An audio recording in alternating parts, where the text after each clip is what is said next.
As we gather together, may we remember, when you share with me what is most important to you, that is when listening begins. When I show you that I hear you, when I say that your life matters, that is where compassion begins. When I open the door to greet you, that is where hospitality begins. When I venture out to bring you to shelter, that is where love begins. When I risk my comfort to ease your suffering, when I act against hatred, violence, and injustice, that is when courage begins. When we experience the full presence of each other, because of our shared humanity, because of our differences, that is where holy gratitude begins. May this space be a table that is not complete until all are welcome. May this table be a space of beauty where together we create a series of miracles and where all that we share is sacred. May it be so.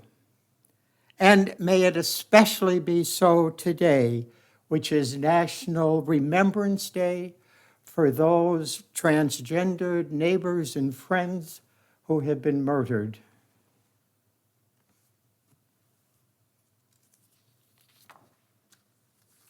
As is our custom, if you would like to come and light a candle for whatever personal or private reason, please do so while we sit in stillness, listening to the prelude, Dan singing, "Come, ye faithful people, come."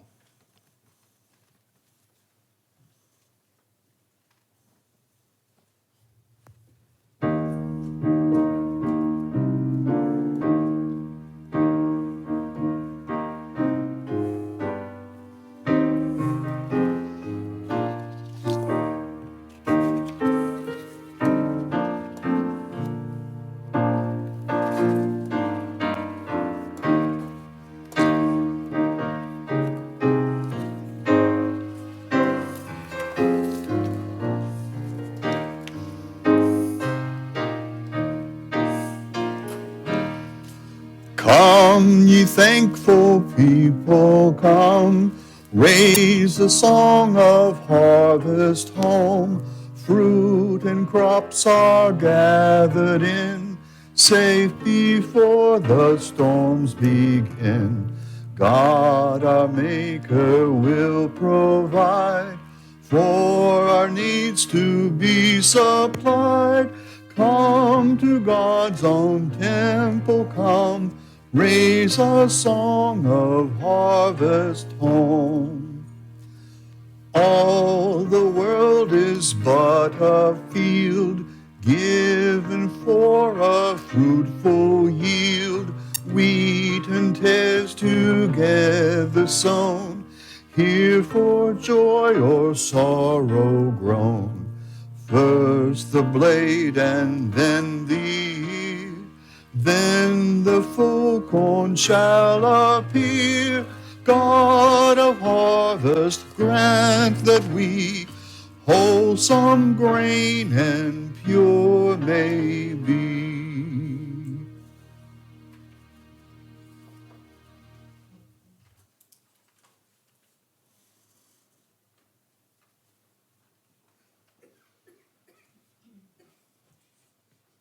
I can't be the only brave person who tries to sing. Come on, folks.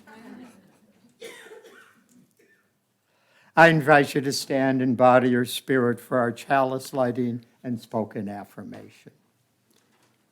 We light our chalice as a symbol of gratitude that we celebrate the abundance of our lives together. In this chapel, we harvest bushels of strength for one another and offer our crop with the hands of compassion and generosity. in the authentic and gentle manner of our connections. We cultivate a simple sweetness to brighten our spirits. May we be grateful for the ways we nourish and uplift one another, for it is in the sharing of this hallowed time together that sustains us. Join me as we remind ourselves of the affirmation that is the cornerstone of our free faith tradition. The words, should you need them, are in the morning program. Love is the spirit of this church, and service is its law. This is our great covenant, to dwell together in peace, to seek the truth and freedom, and to help one another.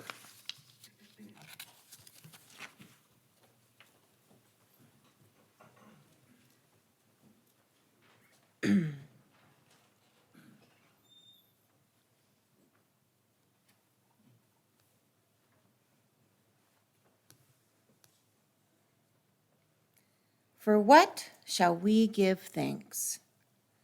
The wheel of the year has turned again. Once more, Thanksgiving season has arrived. How shall we sing our song of gratitude now? For what shall we give thanks? For this moment? For friends near and far? For our breath, for love, for courage and clarity, for strength, for delight, for laughter and beauty, for the tables around which we gather, for the food we enjoy with friends, seasoned with love and memory, for the sun and the moon and the stars in the sky, for the trees who have seen so much and still stand proud, stretching themselves to the sky, for the bright voices of children, for the wisdom of elders, for actions that bless the world, for hard work that makes a difference, for music and art and celebration, for generosity, for compassion, for endurance, for joy, for hope. For all these things, we give thanks as we worship together.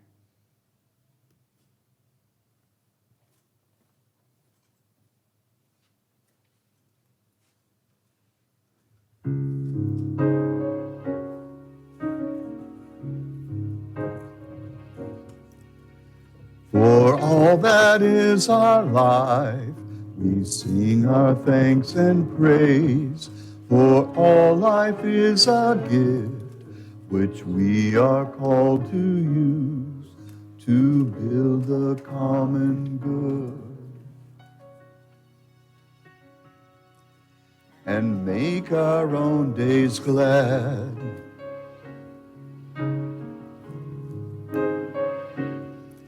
For needs which others serve, for services we give, for work and its rewards, for hours of rest and love, we come with praise and thanks. For all that is our life,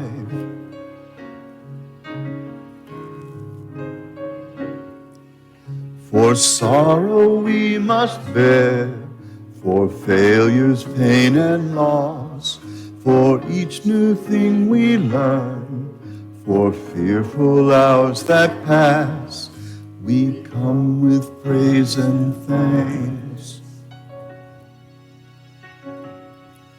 For all that is our life,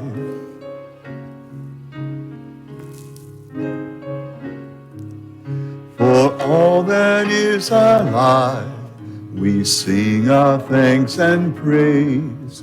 For all life is our gift, which we are called to use to build the common good and make our own days glad.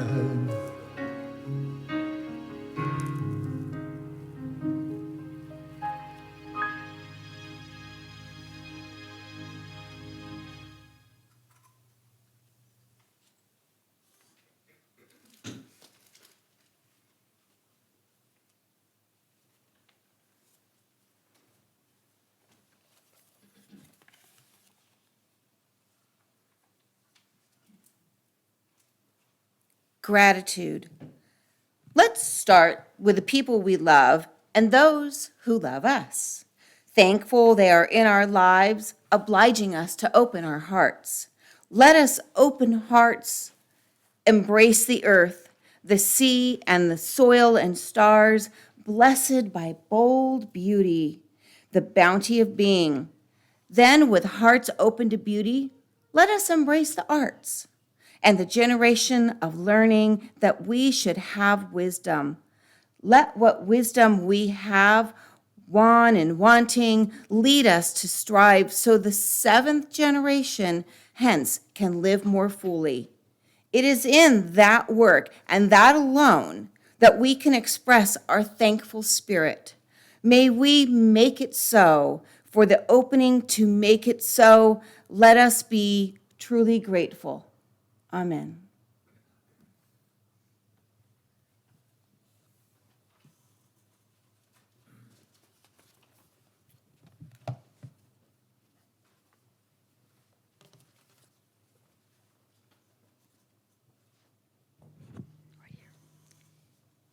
Each of us will be grateful this Thanksgiving in differing ways, gathered in our separate families, each with our own distinct recipes, customs, and traditions. For some will have pies of mince, and others of pumpkin or apple, and some will dine early, and some sit down late to the meal, passing on the wisdom of the elders. As to the question of whether the stuffing should have raisins or currants, and whether to add sage to the gravy, for such differences of opinion make us truly appreciative, realizing that there is no one right way to celebrate the gifts of life. So there is no wrong way to share in love or friendship. But amid our diversity, let us also be united in our gratitude for a world in which there are many faiths, a nation in which there is freedom of worship, a community in which people of many backgrounds can gather in mutual care and respect. Amen. Please join me in a moment of silence.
Sing out praises for the journey, pilgrims we who carry on, searchers in the soul's deep yearnings, like our forebears in their time.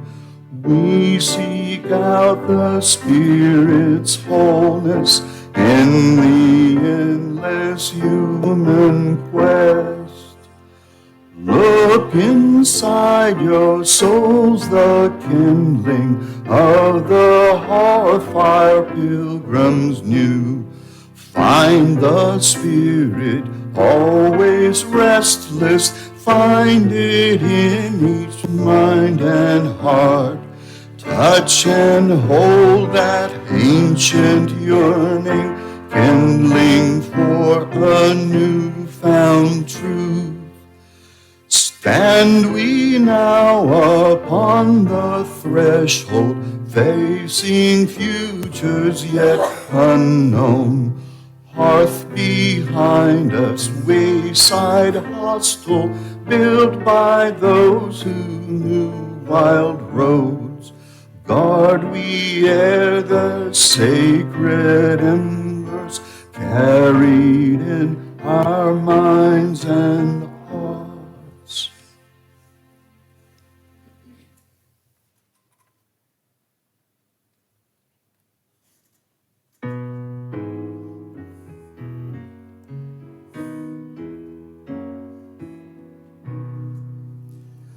We gather together in joyful thanksgiving, acclaiming creation whose bounty we share.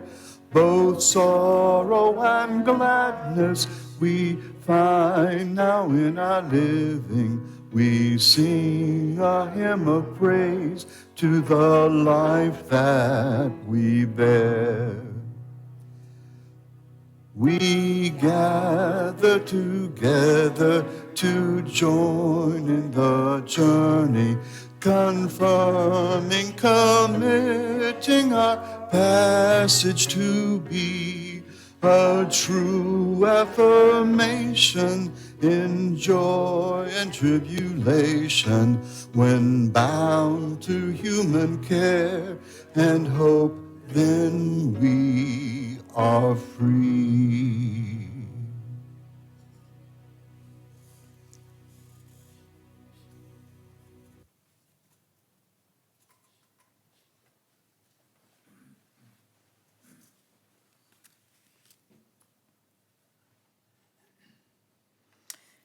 We're doing an adapted Thanksgiving communion this morning.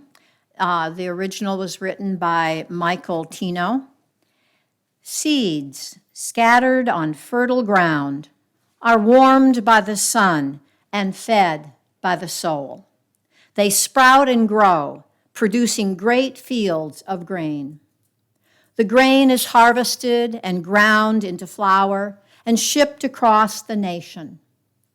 The flour is mixed with yeast and water and salt and kneaded, allowed to rise, and baked to make bread.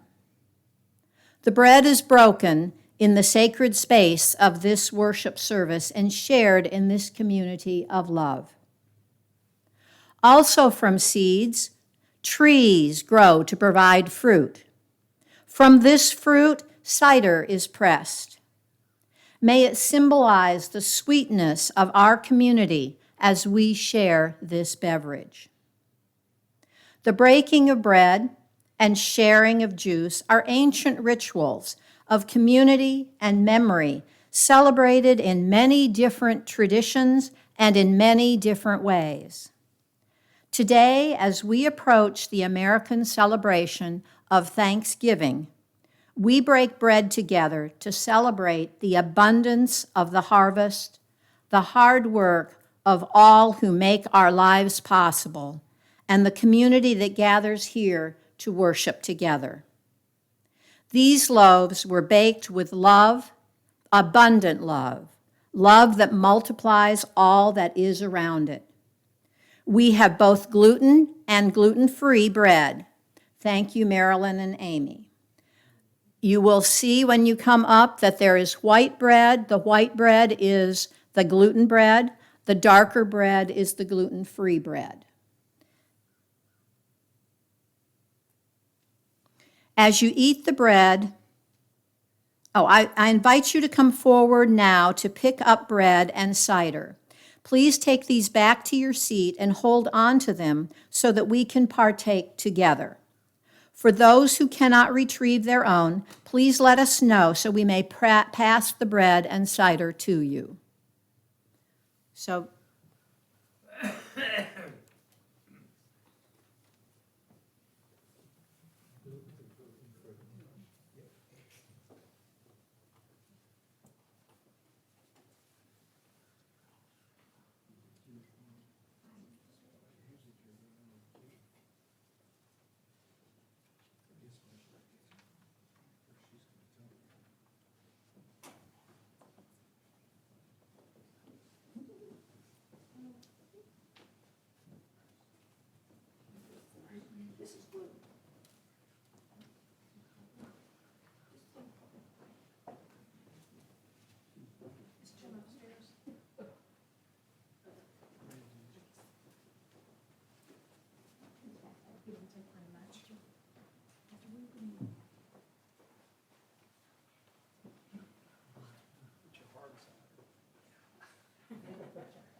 So does everyone have now bread and cider?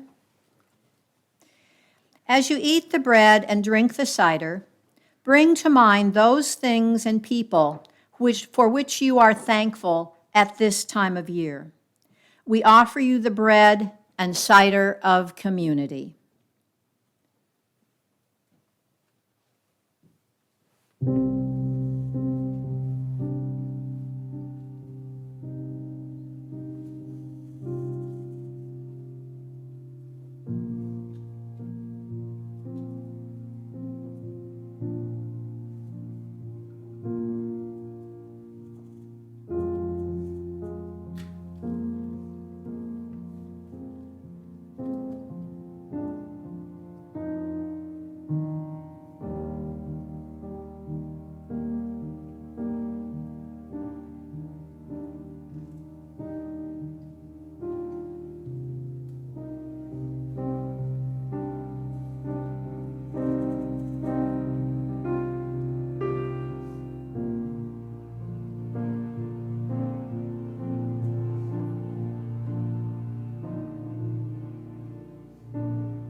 As you finish your bread and your cider, we will take around this tray, and you may put your glasses back on the tray.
Now we know how good a flight attendant he is.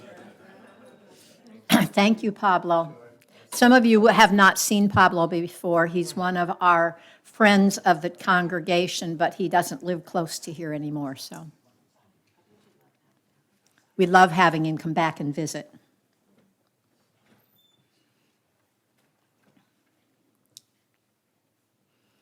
Christmas Day is the last Sunday of the year in 2022.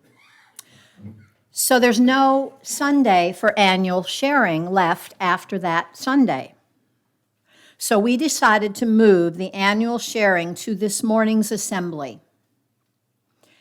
How many people will need the microphone brought to them? Anyone else? So we have 2. All right. So we're going to start with their sharing, and then after that, anyone who has something to share may bring it up to the front and share from the podium. The speaker works, so it makes it a lot easier to have the microphone here.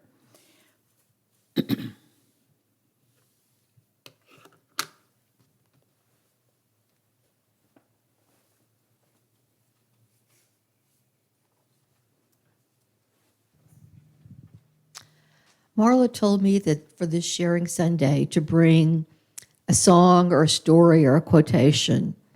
And so my gift to you this morning is I'm not going to sing. But a friend posted some quotations from Lady Bird Johnson a couple of days ago, and I told her, you just gave me my sharing for church. And I'd never really thought about Lady Bird Johnson. I mean, I remember when she was the first lady, and I knew she beautified highways, but I did not realize that she was a woman of deep and passionate concern for the environment and the people. And I would recommend reading more about her. But what I'm going to share today is a commencement speech she gave. Too often we have bartered away not only the land, but the very air and water. Too often we have sacrificed human values to commercial values under the bright guise of progress. And in our unconcern, we have let a crisis gather which threatens health and even life itself. Today, environmental questions are matters for architects and laymen alike. They are the questions, literally, of life and death. Can we have a building boom and beauty too? Must progress inevitably mean a shabbier environment? Must success spoil nature's bounty? Insistently and with growing volume, citizens demand that we turn our building to a sensible human purpose. They are asking, literally, for a breath of fresh air.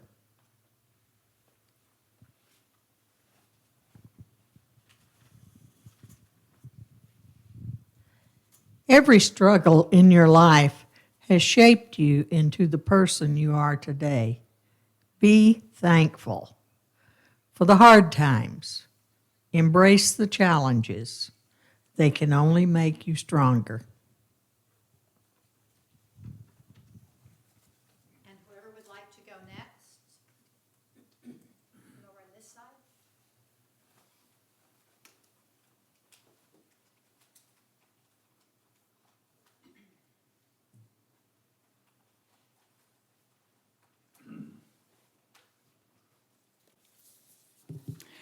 I'm going to read a passage from Hallelujah Anyway, Rediscovering Mercy by Anne Lamott. Mercy is something that we all need sometimes, and we can all give to each other, and I think it's something to be grateful for. Who is our neighbor? The person who helps us when we are suffering. And implicit in this story is Jesus is saying, you go do this too, be a neighbor. The reviled Samaritan for us might be a person at the opposite end of the political spectrum. In Texas, it would be a drag queen tottering up to a tea partier in a ditch. In California, a John Bircher helping out on the streets of Oakland. Those of us who have gotten sober all began as the man in the ditch, shown mercy and welcomed by sometimes strange people with bolo ties or neck tattoos. They taught us that extending ourselves to others would help us stay sober and sane. But they also wanted us to extend ourselves to our own horrible selves. At our most ruined, to speak gently to ourselves, get ourselves a lovely cup of tea. It was and is the hardest work ever. All I could do for a while was not drink, period. Wake up, not drink for a while, overeat, nap, not drink for a little longer. Then I began to unfold the best I could. So set in my neurotic ways, an origami pinwheel opening each of its flaps to become its original self. I have seen and heard so many mercy stories since. In 2015, 9 people were slaughtered at Mother Emanuel Church in Charleston, South Carolina, and their relatives spoke forgiveness. In the 1990s in South Africa, during the hearings by the Truth and Reconciliation Commission, a woman confronted the man who had burned her husband and son in front of her. She was asked what his punishment should be.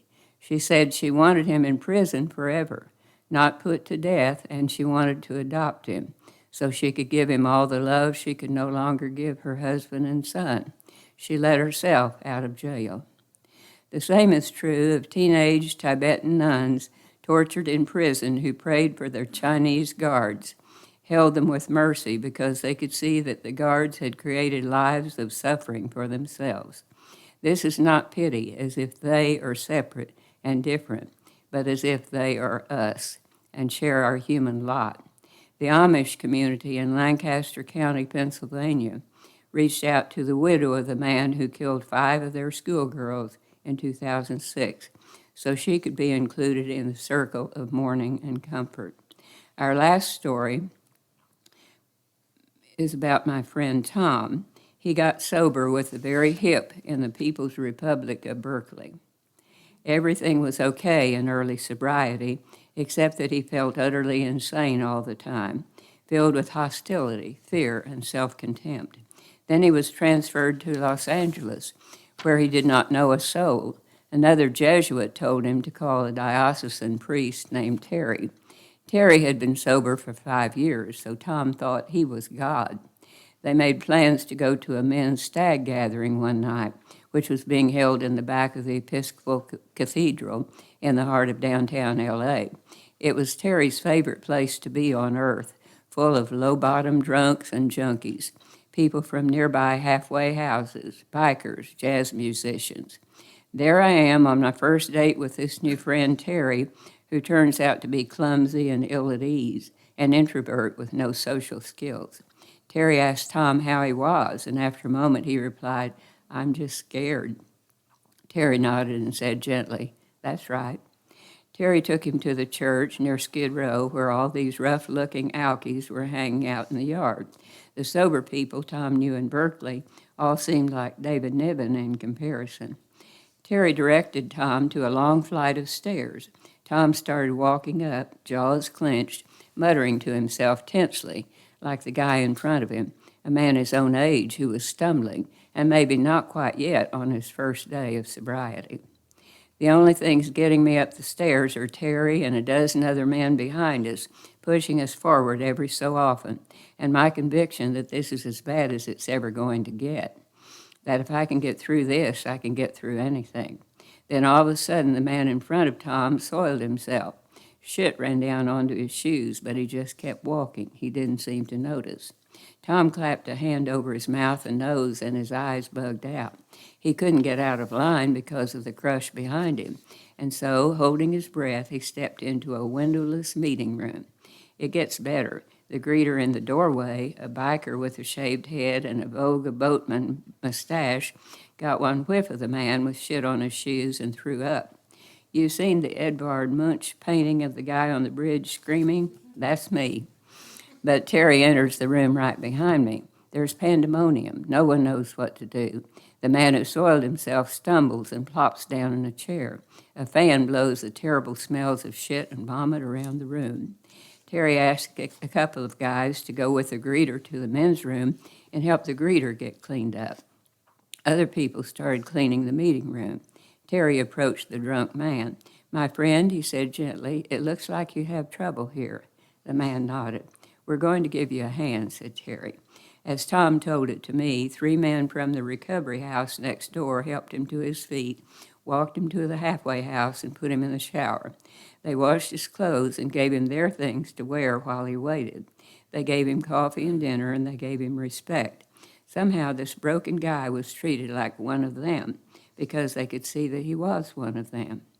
No one pretended he hadn't been covered with shit, but there was a real sense of kinship, and that is what we mean when we talk about mercy.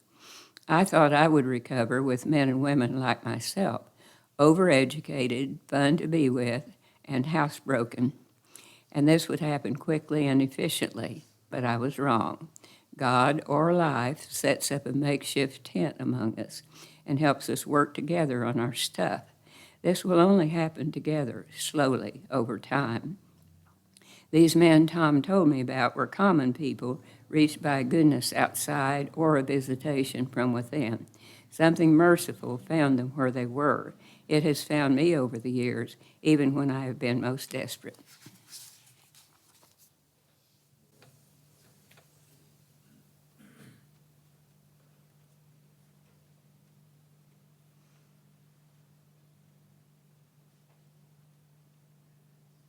Who wants to go next?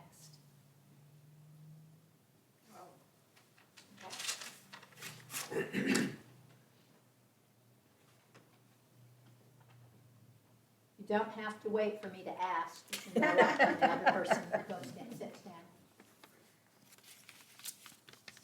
Everybody can be great because anybody can serve. You don't have to have a college degree to serve. You don't have to make your subject and verb agree to serve. You only need a heart full of grace, a soul generated by love. That's by Martin Luther King. I'll read this other one too, just because I like it. This one is supposed to be by Oprah, but I've heard this, something similar other places. Be thankful for what you have. You'll end up having more. If you concentrate on what you don't have, you'll never have enough.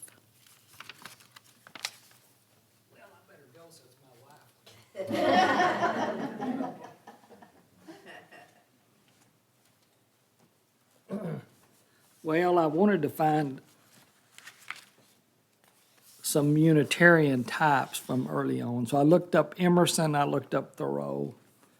And Emerson has a quote, "Cultivate the habit of being grateful for every good thing that comes to you and to give thanks continuously. And because all things have contributed to your advancement, you should include all things in your gratitude." Thoreau, who I really like, said, "I am grateful for what I am and have. My thanksgiving is perpetual. It is surprising how contented one can be with nothing definite, only a sense of existence."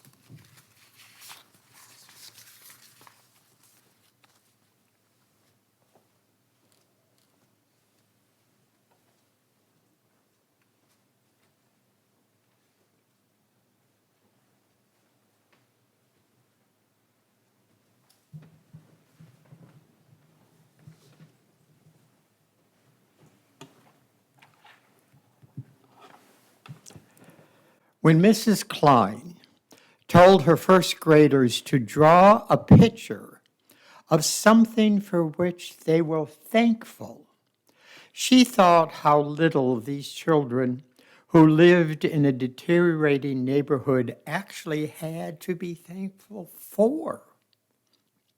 She knew that most of the class would draw pictures of turkeys or bountiful laden Thanksgiving tables. That was what they believed was expected of them. What took Mrs. Klein's aback was Douglas's picture. Douglas was so forlorn and likely to be found close to her shadow as they went outside for recess. Douglas's drawing was simply this, a hand. Obviously, but whose hand? The class was captivated by his image. "I think it must be the hand of God that brings us food," said one student. "A farmer," said another, "because they grow the turkeys." "It looked more like a policeman, and they protect us, I think," said Lavina, who was always so serious, "that it is supposed to be all the hands that help us." But Douglas could only draw one of them. Mrs. Klein had almost forgot about Douglas in her pleasure at finding the class so responsive. When she had the others at work on another project, she bent over his desk and asked, "Whose hand is it?" Douglas murmured, "It's your hand, teacher." Then Mrs. Klein recalled that she had taken Douglas by the hand from time to time. She often did this with other children, but that it should have meant so much more to Douglas. Perhaps, she reflected, this is what her Thanksgiving and everybody's Thanksgiving, not the material things given unto us, but the small ways that we give something to others. One I found some time ago in the New Yorker. The Reader's Digest. The name stuck.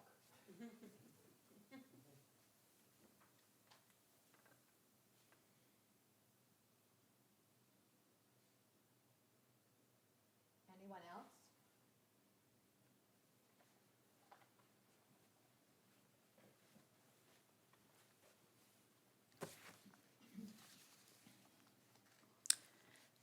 The name of this one is called A Thanksgiving Reflection. It's written by Isabel Call. I want to tell you about my bicycle. The frame is a sparkly kind of blue, and it has pink handlebar tape. And guess what color the wheels are? They're lime green. I love my bicycle. Now, suppose this was your bicycle, and suppose one day you biked to school and totally forgot to hook your bike up when you got there. And then when it was time to leave, you went outside to get your bike, and no bike. It was stolen. Bah. Okay, so you had to get a ride home and figure out how to get to school from now on. Then, in art class the next week, somebody brings in a sculpture of a turkey they've made.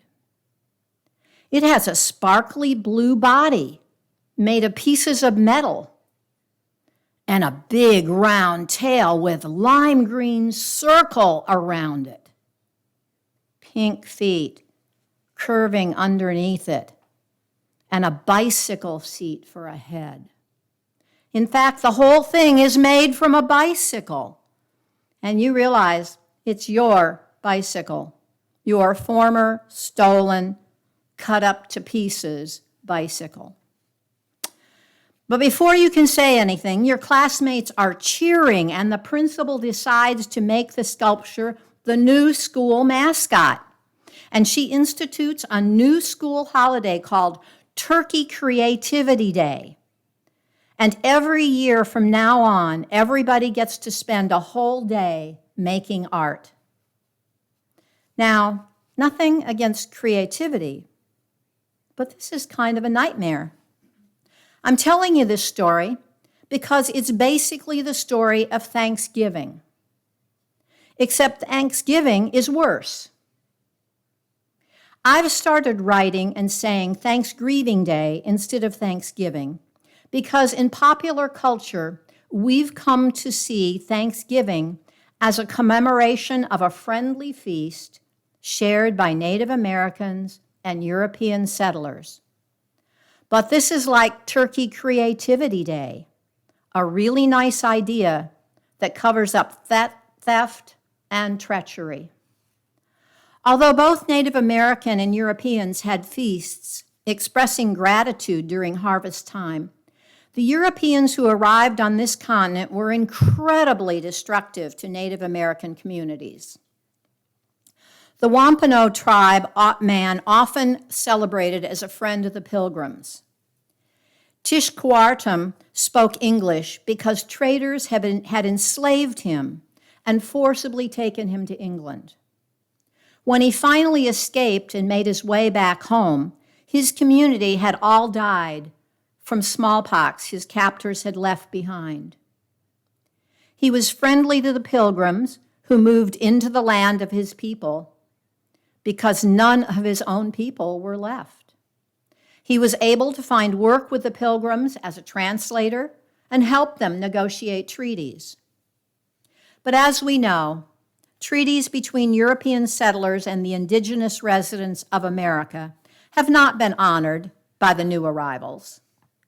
And although there's some evidence of a shared meal between Europeans and Wampanoag people in 1621, the holiday may actually have started a few decades later in May of 1637, when English and Dutch mercenaries attacked the Pequot tribe. They killed over 750 people. And the next day, the governor of Massachusetts Bay Colony declared a day of Thanksgiving in celebration. Since then, various governors and presidents called for days of Thanksgiving to commemorate various events. But it didn't get formalized into an annual holiday until Abraham Lincoln chose a Thursday in November in 1863 to celebrate Civil War victories. Now, nothing against gratitude, but the legacy of Thanksgiving is a nightmare. The 400-year-old story we've heard about harmony between people of different backgrounds just isn't true. And the United Indians of New England have commemorated a National Day of Mourning every fourth Thursday in November since 1970. They write, Thanksgiving Day is a reminder of the genocide of millions of Native people, the theft of Native lands, and the restless assault on Native culture. Participants in National Day of Mourning honor Native ancestors and the struggles of Native peoples to survive today. It is the day of remembrance and the spiritual connection, as well as a protest of the racism and oppression which Native Americans continue to experience. It may be uncomfortable to hear this as you prepare for your Thanksgiving festivities. We celebrate Thanksgiving because gratitude is essential to human life. But grief is essential for healing our history of violence. It's really hard to be thankful and sorrowful at the same time. But this is life. Sometimes joy and sorrow come together.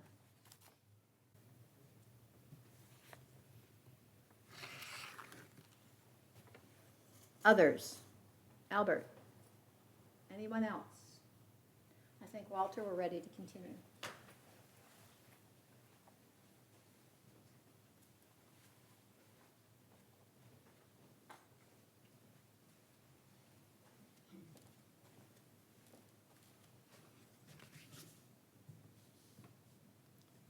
An offering for different social classes by Francis Coziar. Now is the time for our financial offering. The bowl awaits, or you may donate online. As a self-funded congregation, we do always need money, but we also need volunteers and social justice advocates and friendly smiles and diversity, so if you're unable to donate, you're still always welcome here, no questions asked. We are grateful for anything you feel able and willing to give. We will also take this moment to recognize our countless non-financial contributions that keep our congregation going. Each of us contributes to our congregation just by being here, by bringing your joy and your struggles and your questions and your faith. Today, I would like to recognize everyone who volunteers to make Red River Unitarian Universal Church the home it is. Thank you.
What gift can we bring What present, what token, what words can convey it, the joy of this day? When grateful we come, remembering, rejoicing, what song can we offer in honor and praise? Give thanks for the past, for those who had vision, who planted and watered so dreams could come true. Give thanks for the now, for study, for worship, for mission that bids us turn prayer into deed. This gift we now bring, this present, this token, these words can convey it, the joy of this day. When grateful we come, remembering, rejoicing, this song we now offer in honor and praise.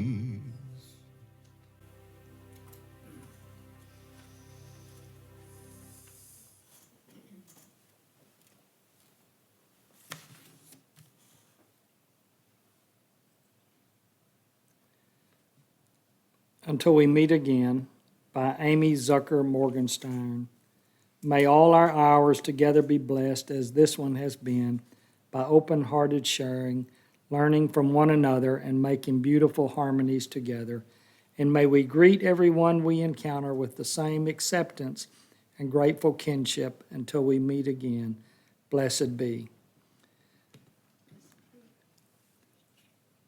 Please join me in saying the words to extinguish our chalice. The words, should you need them, are in the morning program. We extinguish this flame without the light of truth, the warmth of community, or the fire of commitment. These we carry in our hearts till we are together again.